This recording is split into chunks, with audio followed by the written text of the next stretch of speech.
Bonjour. Le continent de plastique ou le septième continent, vous en avez déjà entendu parler? Eh bien, peu importe, car si vous êtes ici à cette conférence, c'est que vous avez la volonté de vous tenir informé de ce qui se passe autre que dans votre ville ou même votre pays, et c'est exemplaire. Je suis donc Caroline Duke, actionnaire dans l'association Greenpeace, et j'aimerais vous en apprendre plus sur un problème pas assez exposé, car jusque-là, il ne nous touche pas ou peu, mais il risque d'avoir un impact énorme dans le futur si nous n'agissons pas. Ça fait déjà une vingtaine d'années que la mare de déchets a été découverte, et cela par l'explorateur Charles Moore, par tout hasard à mi-chemin entre la Californie et Hawaï. On imagine sa réaction face à des milliards de déchets plastiques qui, plus précisément, parcourent 3,4 millions de kilomètres carrés. Ce continent est créé par les courants marins en rotation tourbillonnante qui rassemblent les déchets dans un vortex qu'on appelle une gyre.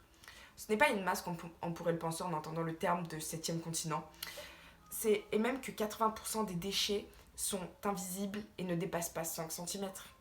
Si l'on devait peser tout le plastique présent, on trouverait 150 millions de tonnes. Vous vous demandez certainement d'où peut provenir tous ces déchets.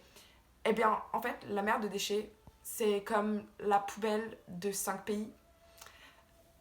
Ces pays sont le Congo, le Liban, les Philippines, l'Inde et la Côte d'Ivoire. L'impact est pour la vie marine en premier lieu. Les microdéchets dont j'ai parlé juste avant sont quasiment impossibles à attraper et de leur petite taille sont souvent confondus par les mammifères marins avec des planctons et ça obstrue complètement leur système digestif. Nous allons résumer le phénomène en quelques chiffres et pour que vous n'ayez aucun problème à mémoriser et que vous puissiez informer les gens autour de vous. 3,5 millions de kilomètres carrés, dont un tiers de l'Europe et 6 fois la France. 750 000 débris par kilomètre carré.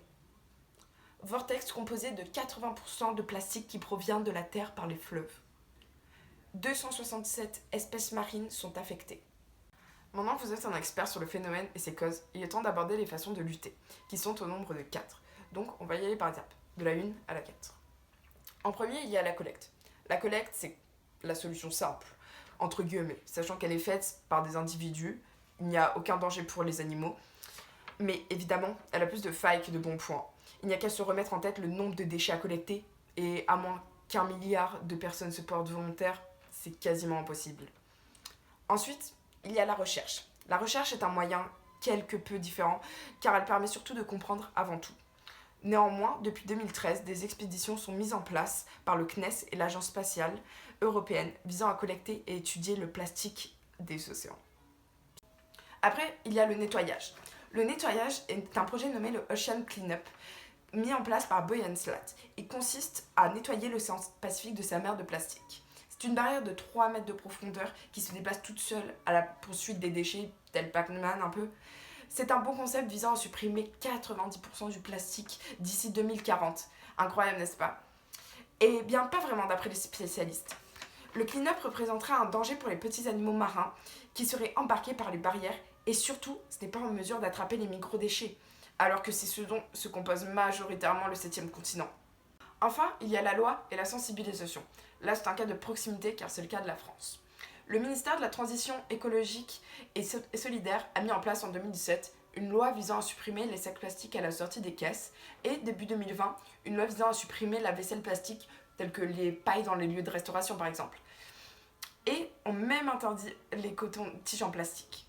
Ces lois sont un excellent moyen pour réduire la consommation de plastique car elles ne peuvent être mises en cause et on est obligé d'y adhérer. En dehors des lois, la France investit beaucoup dans la sensibilisation pour que les Français changent leurs habitudes, comme pour le tri. C'est un geste simple et pourtant seulement la moitié des Français le font. De tout ce discours, ce qui est impératif d'être retenu et qui touche n'importe quel problème environnemental, c'est que tous ensemble, on peut changer les choses. Donc informez autour de vous car c'est la clé du changement.